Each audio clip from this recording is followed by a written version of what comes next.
A very good evening and welcome back to Bonita Media. And let me just say this, that many of you requested that I bring Fred OGOLA, Professor Fred OGOLA on board so that he can explain things to do with the economy. And as we all know that Professor Fred OGOLA is very good. He's an economist, by the way. So I want to give him time to at least say hi before we jump into a discussion. Prof, welcome. Thank you very much, Bonnie. Yeah. It's good to say. It's called Bonita? Bonita Media. Bonita Media. Yeah. So mine is just to say thank you very much to our viewers for listening to us. And I'm looking forward to answer the question that Bonnie wants to ask me in Bonita Media. And please ensure you keep it at Bonita Media, because I'm sure this is not going to go fast. Yeah. This is going to go fast. These are fast and not low end. Actually, you can say that you're the first guest. Yeah, looking forward to this groundbreaking. Yeah, groundbreaking. We met severally, but now this one is a different place. Yeah. Of course, Prof, let me ask you this. Let me start by asking you this. When you open your eyes, yes, you can't prevent yourself from seeing. Of course, yes. And when you close your eyes, you can't force yourself to see. Yes, you can't. What do you say? What I'm saying is that it is what it is, no matter what you like, isn't it? It is what it is, that if your eyes are open, wanasema macho haina pazia, so because there's no curtain, you have to see anyway, isn't it? And when you decide to put the curtain, which is a natural curtain, then of course there's no need of wanting to see, but I'm sure you can still see with the eyes of your soul. But these are just, I would call them it's kind of a metaphor. A metaphor, yeah. That you can see with the eyes of your soul. Like I can close my eyes and see my family having lunch with me. Yeah, those are called daydreaming. Just like a small kid who sees his future without even being there. Yes, I can say sometimes your future is too bright that it blinds you. But sometimes I can say that the future is too dark that you can't see anything. So it's but also I can fall to this, because you can open your eyes in darkness and you can't see anything. Of course you can see darkness, but you can't see really what you need to see. Yeah, that's true. It's a difficult discussion anyway. I know it's a very difficult one. And so being that this one is a groundbreaking, Prof, I want us to discuss something. Like I have some 5 questions to ask. Okay. Yeah. First of all, I want us to start with the issue of Kenyans, the issue between Kenyans and Kenyans who are in Tanzania. I think it has really brought a lot of tensions here and there. And my question is this: what went wrong with these Kenyans in Tanzania? I think what went wrong, you have to ask on whose side. Because first of all, are these Kenyans liable to travel to Tanzania? They all had East African passport. Underline the word East African passport. It means that they can go to any country in East Africa. But East African passport now is a Kenyan passport. It's a more powerful passport than the Kenyan passport. So they went with a new generation passport, which is East African passport. So the fact that East African, it was even easier to arrive in Tanzania. Now, the second thing is that what did they go to do? They went to offer their services. Whatever their services are, because most of them were legal, isn't it? And maybe some of them were not lawyers, but there was a reason why they traveled. And you don't have to give. There's no reason to give, because you can even say, I've gone to visit. For example, Boniface Mwangi was already in the hotel. The unfortunate one was Martha Karua case, where they could not enter Tanzania apart from London. So the thing is, if this was a decision that was supposed to be taken, who was supposed to take this decision? I'm sure if the Kenyan authorities had an issue with the people who are traveling, they could stop them before they left the country, because it's very awkward to be stuck in a foreign country. Any Kenyan or any person who has been a foreigner, you have to know how vulnerable you are as a Kenyan. In fact, whenever something happens to you, even your blood pressure goes up faster. So I do not see what was wrong with the travelers. I didn't see anything wrong with the airline, because whenever you want to go to Tanzania, the airline is given what are the requirements to take the flight. And I'm sure they were cleared by the airline, they were cleared by a Kenyan immigration, and when they reach there, then the immigration from Tanzania stopped them. So the other thing is that there were other people who went for the same event that were cleared, like Maraga. former Chief Justice. So why was the former Chief Justice cleared, Maraga, another former Chief Justice in the name of William Mutunga not cleared? I heard someone saying it's because the former Chief Justice William Mutunga did not behave like a gentleman. So I don't know how gentlemen walk, they talk and the rest. I don't see anything wrong with the travelers either, the airline either. So there's few hypotheses here. Have you heard the accusation of what they did? I heard people saying they were doing activism, but activism, was it they put on a shirt? Did they carry any placard? So activism must be measured. For example, if you are being arrested for what's called unlawful assembly, normally they check if you have anything written about what you want to do. For example, you are told to protest against the parliament or close down parliament, or you had something. There was nothing even like release Tundu Lissu. There was nothing like that. They were just going there to represent a client. And if you look at the treaties signed, East African treaties, which will allow any Kenyan to offer services to any part of the country, part of East Africa, isn't it? Community. Those treaties have been signed, and they had the right to do so. There's a movement of people, movement of services, and also movement of goods in the country across the border. So there was nothing they did, even if they were giving law. In fact, in the treaties, they encouraged a foreign citizen to work in another country by even tax incentive. Like if you are to offer some consultancy services in Tanzania, Tanzania will not charge you any taxes, and Kenya you don't have to pay Kenya taxes.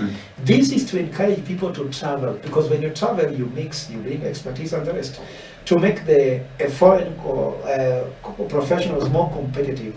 So there's nothing wrong with it. But what went wrong, for sure, is how they were handled, because first of all, there was no reason given why they should not enter Tanzania. Yeah, that's true. Secondly, the mishandling was done more by Kenyan authorities, which makes me feel that it's the Kenyan authorities who are mistreating their citizens in the foreign land. I know the issue of Samia Suluhu saying that you cannot allow Kenyans to bring bad manners here, isn't it? Does Samia Suluhu know these Kenyans? And if he knew them, who told her about them? Because the Boniface Mwangi is a Kenyan, he's just an activist here, he's not a presidential kind of something. So it seemed that there was a communication between Kenyan authorities and Tanzanian authorities that has revealed some information that these people can create havoc. But I discovered that they were going in court. In a court environment, I saw bishops, I saw priests, I saw pastors there, I saw civil society, I saw every walks of life in Tanzania. Why were they not creating trouble? So I did not see any trouble they were going to create, but they were going to offer their legal and experiential services of dealing with issues of such kind of cases that Tundu Lissu was facing. So what went wrong is how diplomacy was handled. And what I mean by this is the consequences of what was done. Martha Karua is aspiring to become a presidential candidate. Yeah. What if she becomes president? What will the relationship between Tanzania and Uganda? You know, some people act without thinking forward. For anything you want to do to anybody in this country or to anyone anywhere else born, always know that you do not know what will happen to those people. Either they can become something more senior, and the rest is what happened to Wangari Maathai. The policemen who are beating her and threatening her during the time when she was protesting against the police, the misuse of environment, later became the policemen who are guarding her when she was assistant minister. So how do you guard such a person? Mandela says that the policeman who offered urine to him to drink in jail later was having dinner in the same restaurant. They bought for them dinner and they could not even, they were just waiting. So I'm trying to say that the Kenyan diplomatic policy did not play. So that's what went wrong. What is the Kenyan diplomatic policy? Then the diplomatic relationship between Kenya and Tanzania has been put to a test. Eventually we are seeing that they were released, but a lot of things had gone wrong already when they were released. So what went wrong was diplomacy. There's a foreign policy that Kenya needs to follow, and there's a foreign policy that needs to run. So our foreign relationships were put to a test. And remember, some of these things have far-reaching consequences. Like remember when Moi went to South Africa, when Freddie Clark was the president, it was very clear that Mandela was going to be the next president. Then Moi forgot to go and say hi to Mandela, who was the incoming president. So the rift between Kenya and South Africa began there. That's why you saw later on, any Kenyan wanting to go to South Africa, they will ask you for impossible documents. Yeah. Like they ask you for title deed of your grandfather. So you ask yourself, why is this relevant? So when these diplomatic laws were very harsh, Uhuru Kenyatta and Kibaki had to do a lot of amend to bring South African closer. And something went wrong. Castle Lager, which is a South African company, which is called Sub Miller, was setting up in Kenya. Then there was a serious battle between EAB and East African Breweries, which was Kenya Breweries by then, fighting with Sub Miller, and they bought all the raw materials so that Sub Miller can die.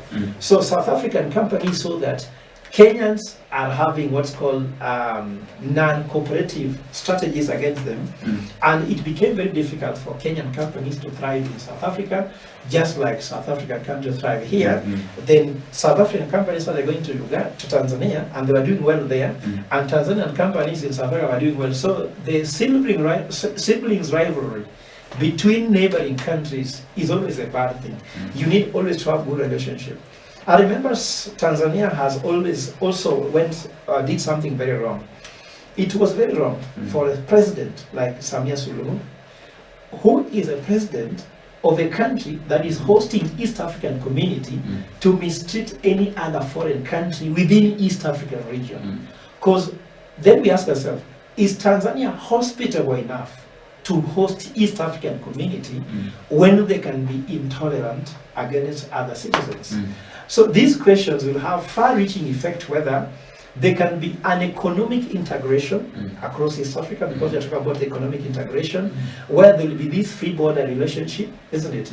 So for example, if Martha Karua becomes president, he will say, this will never happen between Tanzania and Kenya, isn't it? Whenever there is any need for cooperation can happen. Then the last one I can say, we have not learned from losing an AU election when our neighbors did not vote for our candidate.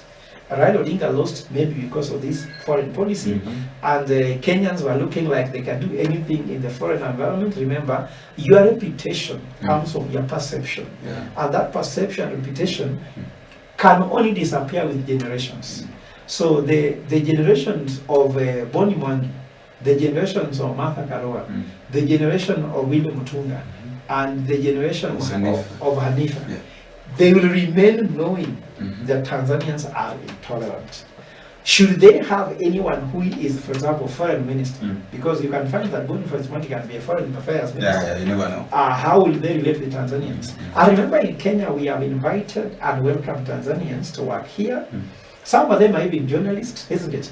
And we have no competition with them. So for me, what went wrong is this foreign relations and the East African community. We never looked far, we looked very narrow, and it was very unfortunate that a Kenyan Minister of Foreign Affairs cannot defend his citizens, and the Kenyan President cannot come and speak on behalf of his citizens in another country. Boniface, I want you to look at your passport one day and look at page 1. It's written, the President of the Republic of Kenya ask anybody who has access to the holder of this passport to give them any necessary assistance they're looking for. So the passport is the president asking that country to take care of you. And it does not matter who is the president. So when we are treating people who are in opposition as if they are not Kenyan citizens, then the president has forgotten what is his legitimate role as a head of state.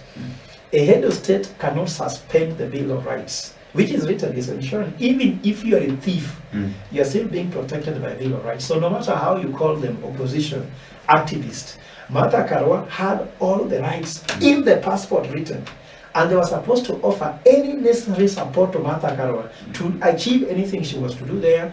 The same to be to Willy Mutunga, the same to Boniface Mwangi, the same thing to Hanifa, and any other Kenyan citizen.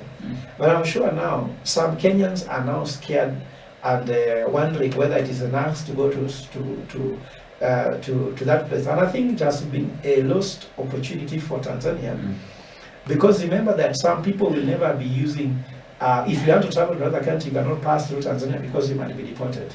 So it's not just for Kenya. Other countries will see the same. For example, if you are an activist from the DRC Congo, you fear passing through the If you're an activist from Rwanda, you fear passing through that. So it's a reputation they have caused for themselves, and I don't think they are looking at consequences. But the main thing here is election. And the problem we had was East African problem. In Uganda, they are jailing Besigye and saying treason. Yeah. In Kenya, also there are treason cases being opened against some people. I'm hearing that even the former deputy president, Rigathi Gachagua, is being asked for questioning with the Integration Commission. Yeah. We are seeing that in Rwanda, the opposition is out of the country. In Tanzania, the opposition is being accused of treason. So it means that the term treason simply means you are creating an alternative voice. I want to tell these heads of state across the region that they are behind their time, because time has moved. When people are very enlightened, people are very informed, there's an era of information technology revolution. There's AI, there's everything. Everybody can see everything you are lying about and not lying about. So let them just ignore intolerance and allow people to have conversations and give people freedom of movement, freedom of expression, and freedom of this. And we cannot be able to learn the abductions Kenya did and transport them to Tanzania. Now, Prof, you've talked about foreign relations, and I think that is what you are covering. My question is this. What are we going to do, like as a country, to make sure that now the relationship between East African countries is retained? I think what we want to do is that, you know, there's this created thing of East African Legislative Assembly. What is the role of those MPs? What legislations are they passing? How much are they lobbying and pushing for the kind of issues we're having around movement of persons and the rest?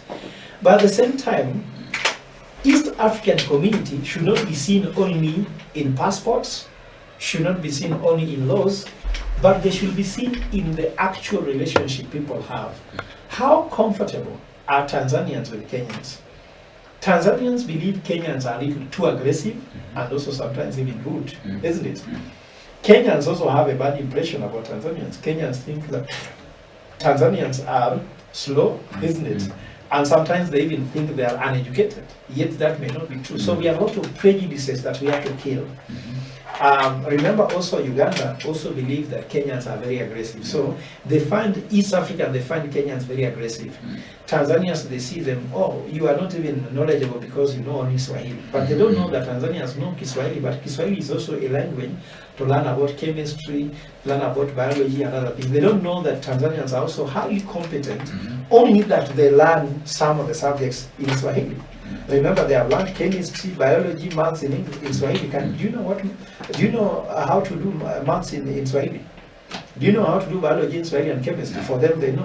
So a language should not bias you. Just like some people learn English, learn a subject in Arabic, others learn it in English, others learn it in French. By the fact that somebody knows everything, but mostly in English, you shouldn't look at them as if they are not educated. So I believe these are the things we need to know. Then also historical issues. You heard the saying that a man is a man's society. Do you know where it came from? Obote is the one who named Kenyatta, the senior. Because when East African community was being dismantled, Kenyatta went with all the property that belonged to East African community. Do you know this place here called Community? Community. The one, there's a place in Kenya called Community, where we have some government offices. Those ones were the headquarters for East African community. So East African community, all the member countries invested money to build buildings. Even the East African community as an industry was there. So when Kenyan government broke away from, when the East African community broke away from each other, Kenya retained the headquarters. And they occupied those buildings and made them Kenyan buildings, and even acquired back the title deeds and rights to occupy them. So these buildings were contributed for by Uganda and even Tanzania. Kenyans did not pay them back their money which they used to build those buildings. So when they acquired the property that belonged to East African community and made them Kenyan, then Obote said a man is a man's society, meaning Kenyans ate East African community. So that's where the title came from. So they found that Kenyans will have these kind of tactical ways. That's why when they came back with East African Community, the headquarters could not be Nairobi, because they knew that Kenya will again swallow the buildings. So the headquarters is in Arusha, but what have they invested there? Not much. In fact, people fear setting up huge infrastructure, because Tanzania can also decide to swallow the building, and say you also swallow the building. Then the next one, now Tanzania also will swallow the building. Like now there's a big discussion during the economic integration. There's a book I've written, A Journey to East African Integration. I published this book in the African Journal of Management. I'll give you this copy today. And it's talking about what are some of the fears. And we have more cultural fears than legal fears. People just fear each other for reasons that only God knows what. And these fears actually have to go away. Everybody must feel comfortable with each other. People are not different. Do you know, marriages, they do very well. But now, doing business is difficult with each other. I think that it's harder to do business than to marry.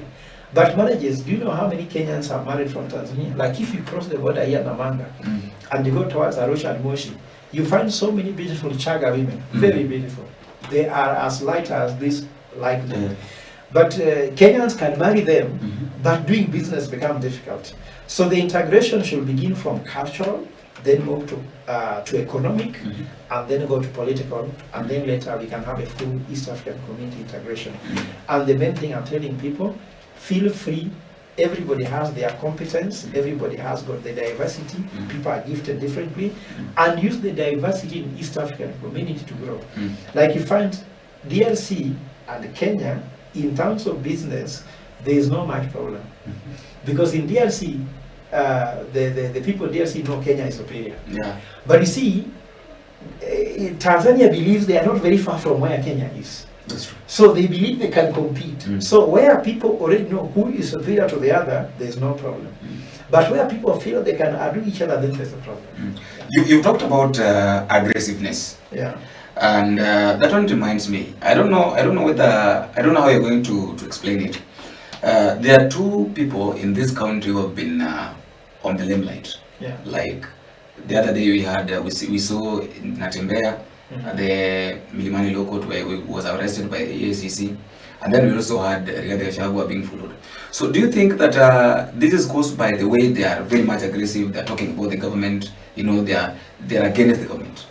No, I think the problem we are having there, I'll give you a situation here. You know, when you can't perform, then you turn against the wrong enemy. If somebody has given you a job to do, like President William RUTO has been given a job to become head of state and head of government, and also he's a head of a family, isn't it?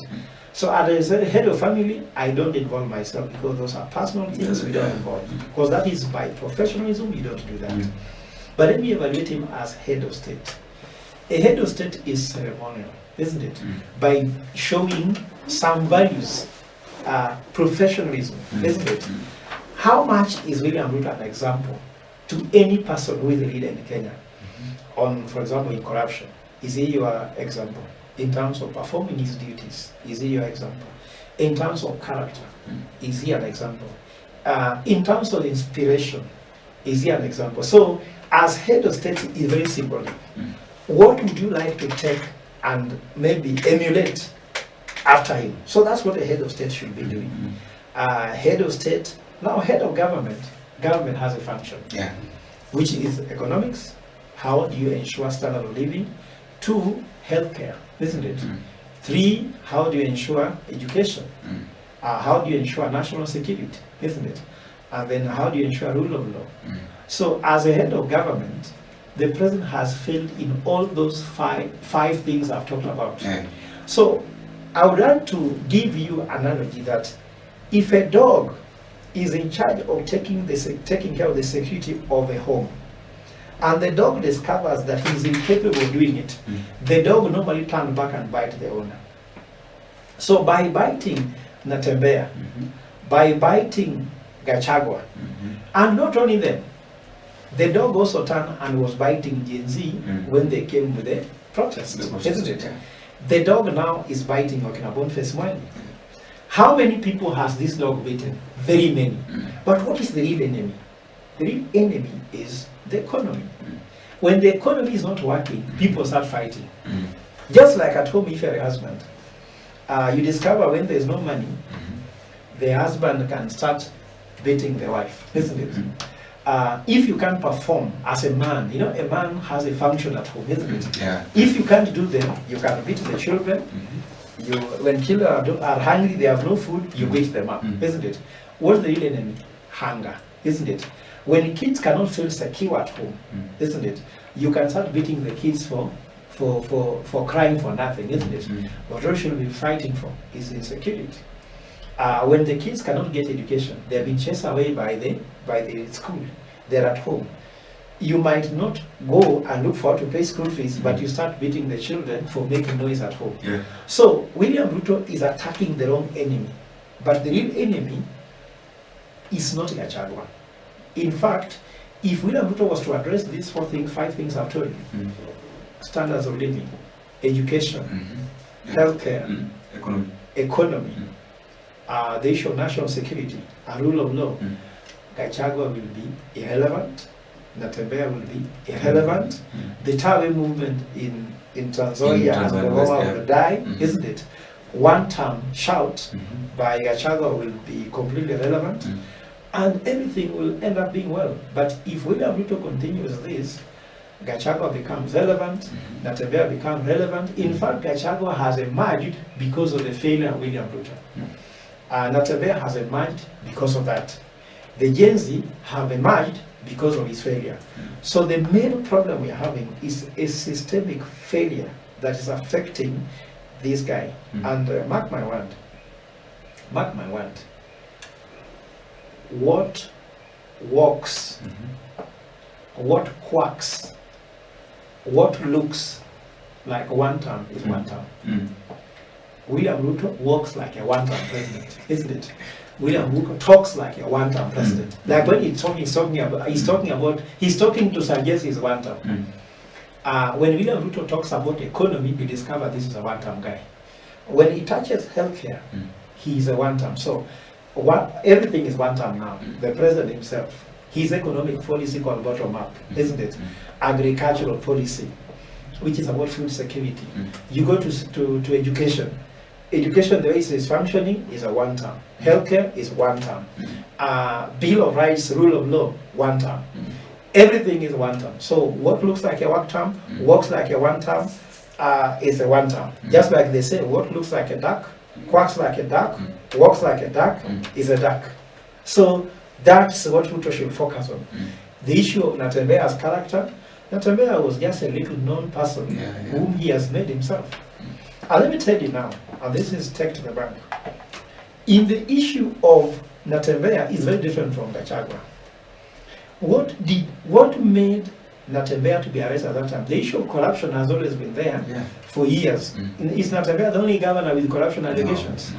The other day when Matangi was being escorted on her Kenya not having, why did they not arrest him? But let me tell you now the story that should actually be told that no one is telling in the media. Why do you think Natembeya was arrested this time? Natembeya was arrested this time because Natembeya is a threat to William Ruto on the issues of insecurity he's trying to cause in the country generally. But why was he arrested now? You know, there are so many people who had different agenda to achieve. Then this agenda converged. William Ruto wanted to fix and threaten Natembeya. So information I have is that the state gave out 600 million shillings that was given to the policemen to go and plant them in Natembeya's home and say he was found with cash worth for 600 million. Yeah, that money was given. Now, so these people, now what happens is the policemen who are given money, some of them removed 200 million shillings, definite, and sent only 400 million in the car, which was supposed to go to Natembeya's compound, to implant 400 million shillings there because the president could not be able to know whether the 600 was implanted or not. But they gave 600 million. So 200 million while disappeared now. 400 million while Peleka. Then Natembeya got intelligence. So Natembeya called his boys that some people are coming here to attack me. I have intelligence, they are coming with 400 million. You heard what Eugene Mamanda said? they knew they were coming to plan something. Yeah. Tulikuwa hapa na vijana.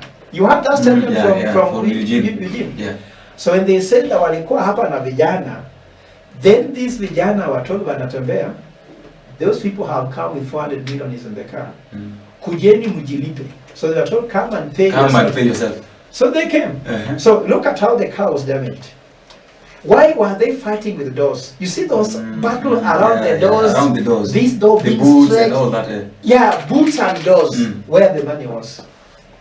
So what happens is that they managed to take the 400 million and then burn the car.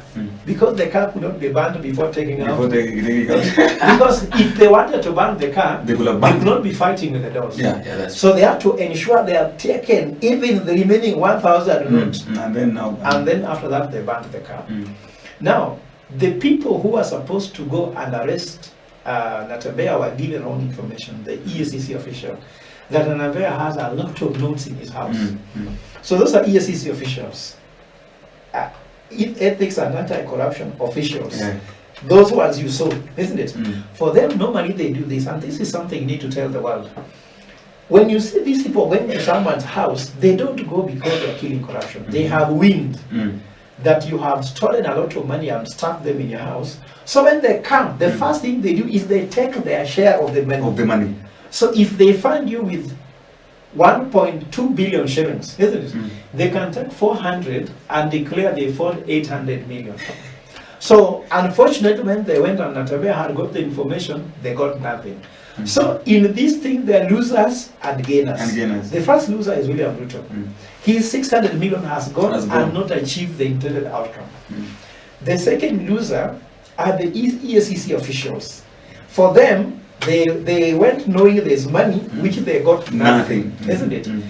The third loser are the policemen, because the policemen knew that they'll pretend to plant the 400 million, then later disappear with some money. The winner is the policeman who went with the 200 million and never appeared in the compound. And the second winner is Natembeya because they built his name and he lost no money. So this is the whole story here. So when people have been told, oh, corruption here and there, I'm not saying that Natembeya is not corrupt because I'm not a detective, but I'm telling you the story that why was Natembeya and this time, it is because of the money. So all those people saying they were fighting corruption, they intend to fight corruption, all of them as corrupt as even the allegation they're putting against Natembeya. And then look at how the charge sheet changed. Initially, allegation was that Natembeya had stolen 1.4 billion. Then in the end, it was a tip of 1.2 billion. So then it tells you that all those things you are hearing, it was just money which was... the money, It was all about the money. Who wants which money? So the interest was money. Everyone was looking for money. Now, Prof, you've talked about something about influence. And that one reminds me of this. Chireligei, one of William Ruto's senators, elected under UDA, has been mentioning this quite sometimes, that William Ruto cannot be a one-term president, like he must go 2 times. In fact, he mentioned that if Kenyatta went 15 years, Moi 24 years, and then Kibaki 10, Uhuru Kenyatta 10, William Ruto must go 10. And Rigathi Gachagua mentioned something to do with IBC. That is when I want us to land into. Rigathi Gachagua said that if at all IBC will not do, if they will not do their work well, then we'll have a problem. Now that one brings me to this question, that can influence in IBC give Ruto a second term? Boniface, I told you earlier, what works like a one term, or what quacks like a one term, what looks like a one term is a one term. There comes a time when nothing can save you, no matter what you think. You had somebody shouting, which country was this? Liberia. There's someone shout, they are arresting me, they're taking me. That was the head of state. So time comes when William will say, someone shout, I'm losing the election. That's it. Let me tell you now, jokes aside. You know, influence in IBC can give you a certain amount of votes, isn't it? as far as I'm concerned, it cannot give you more than 500,000. Let's take a scenario here.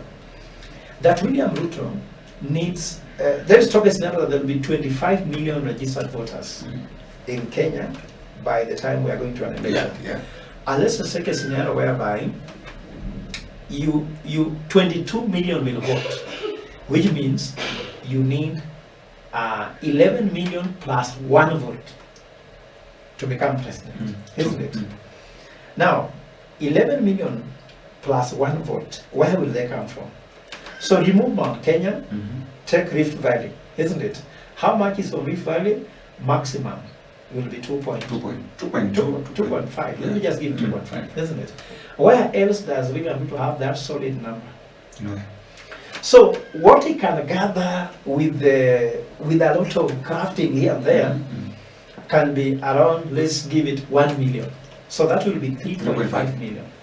Because he's thinking Raila Odinga can give him, but if those people did not give Raila Odinga even more than 65%, he can get 20%.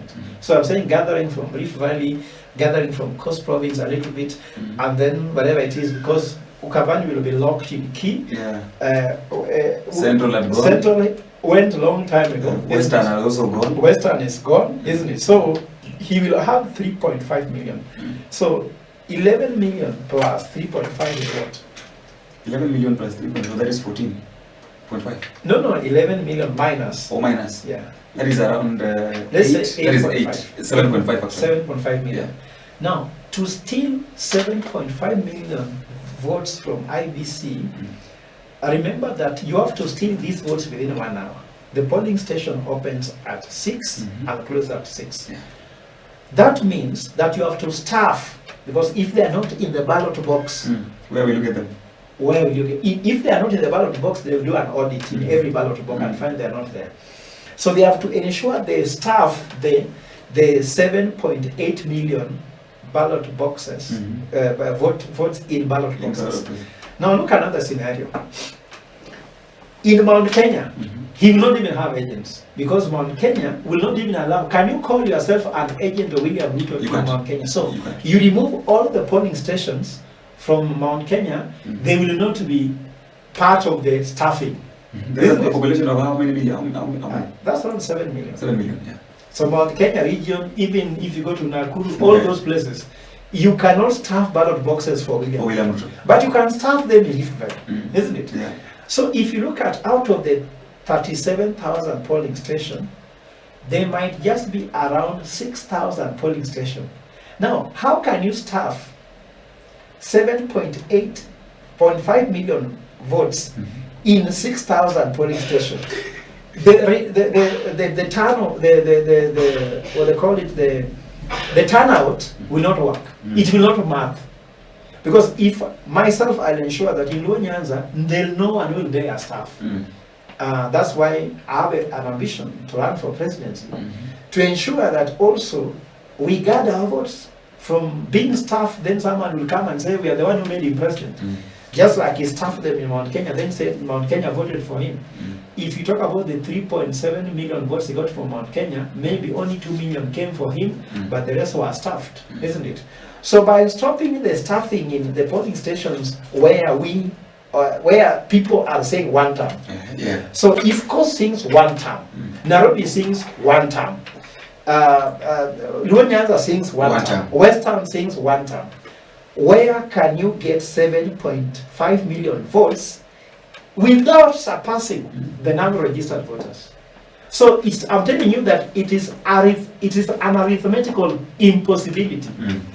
Even if you have IBC, your mother, your father, and your uncle, and your grandfather is the chair.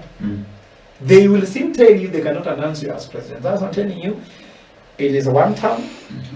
It looks like 1 term. It breathes like 1 term. It is 1 term. So IBC cannot. But there's something I'm asking for Kenyans. Kenyans, wherever you are, we need to have a very high voter turnout in areas that are singing 1 term.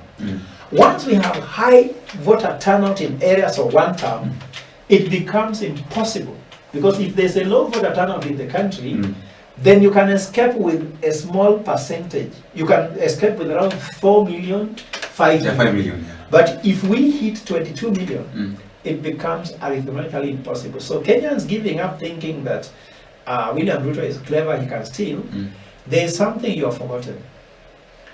Whatever William Ruto puts his hands on it now collapses.